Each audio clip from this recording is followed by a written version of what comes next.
Hey Jeremy, we're doing an interview with Dave from Airbourne. How are you doing? I'm good, mate. How are you? I'm good.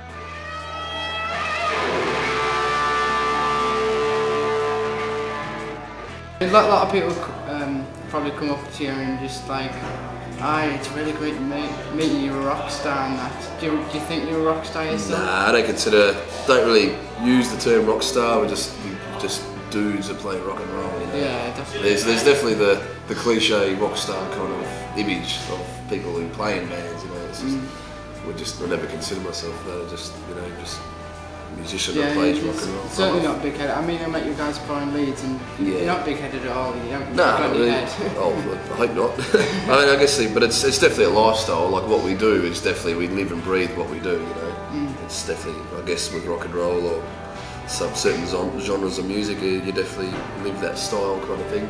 Yeah, talking about living the style, St. Ryan there, the drummer, got food poisoning recently, so he's recovering. Yeah, well, he seems to be a lot better now. I mean, things like that I guess they can last for a while, but this one I guess was a 24-hour bug type thing, and unfortunately we had to cancel London.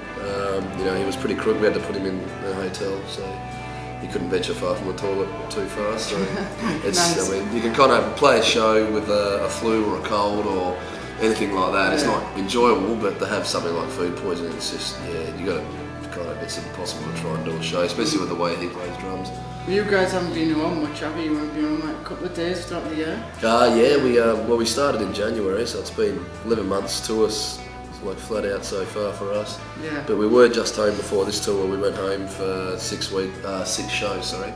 And we had a bit over a week to nearly 2 weeks off at the start, which isn't a lot really after 11 months of touring. But yeah, we played 6 shows there.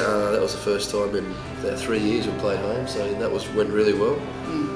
Then I think the last show we played in our hometown Melbourne, we flew straight out over to Europe. Did you get quite a big response from international shows then to go on back home? Yeah, I think things have taken off quicker over here. Like we've only been touring. Well, like the last 3 years you've spent just touring over here, but I guess the likes of the festivals we've played, like Download, Sonosphere, and all the European kind of festivals. We don't have anything like to that calibre at home. We have the Big Day Out and Splendour in the Grass, and I can't remember the names of all of them. I mean, they're big for Australia, but our population is pretty small there. I think the biggest we get is probably 50,000, 60,000 around that.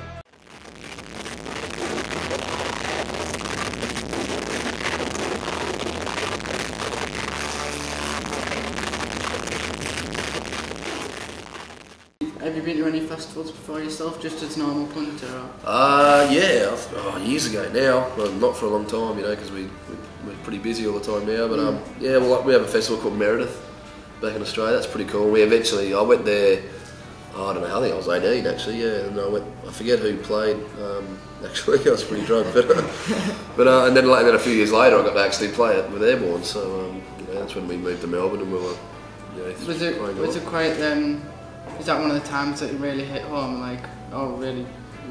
Yeah, I guess now? Back in Australia it did, yeah, it felt like, well, things, I mean, we always had our following back in Australia. We never really, it was harder then because we didn't get, our 2 mainstream radios in Australia aren't really big rock radios, so we didn't get any mainstream play on radio, so the crowds, the followings that we had in Australia was just from extensive touring around, up the coast of Australia and to the cities and things like that. So we definitely had a big following there, but not to, I guess, to the extent we'd done over here in such a shorter time, So, but to go back just recently, they've been crying out, our fans have been screaming out for us for 3 years, and we went back on all the shows and sold out, and it was just really good vibe, yeah. But we are doing Big Day Out, our summer festival when we go home over January. Yeah.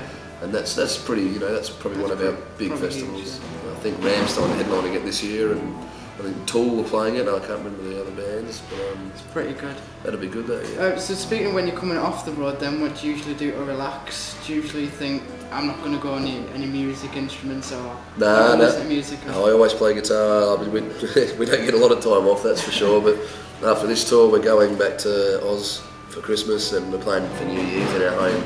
One of the SB Hotel, the place we used to play a lot in Melbourne. So it's a bit of a fun gig. They booked us for that, so we thought, stuff it, we're not doing anything at New Year's, we'll play that, and then we're hanging around until Big Day Out, and probably Oh yeah, we're going to rehearse a little bit, work on some new material, but you know, being a guitarist, you're always constantly playing guitar, even when you're off the road, if you're sitting around at home or whatever, you're always playing the guitar, sitting on the couch or whatnot. I suppose it just shows that you're passionate about what you do then. Yeah, well, it's a part of you, you know, I guess, if you love your instrument. It's an extension of you. Yeah, exactly. So your new single then, Bottom of the Well, can you just tell us a little bit about the single? Yeah, Bottom of the Well, I mean, it's, I guess it can mean a lot of things to people. It's just, like, you know, I guess a lot of our songs are written about, you know, our lifestyle and what we experienced coming up as a band.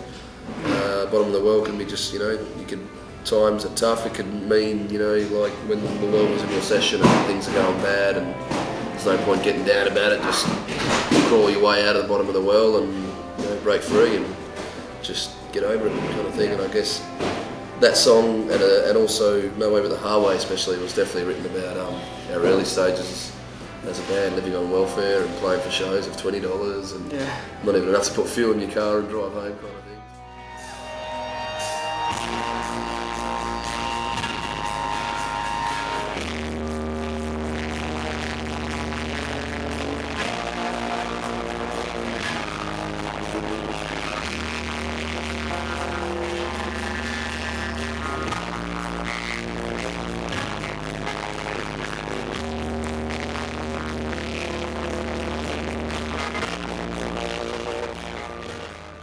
Do something different that come out pretty well. That was something that we kind of put together in the studio. Actually, it was pretty spare of the moment and spontaneous kind of a song, really. So Nice stuff doing it with you. Pleasure meeting you. Oh, no worries.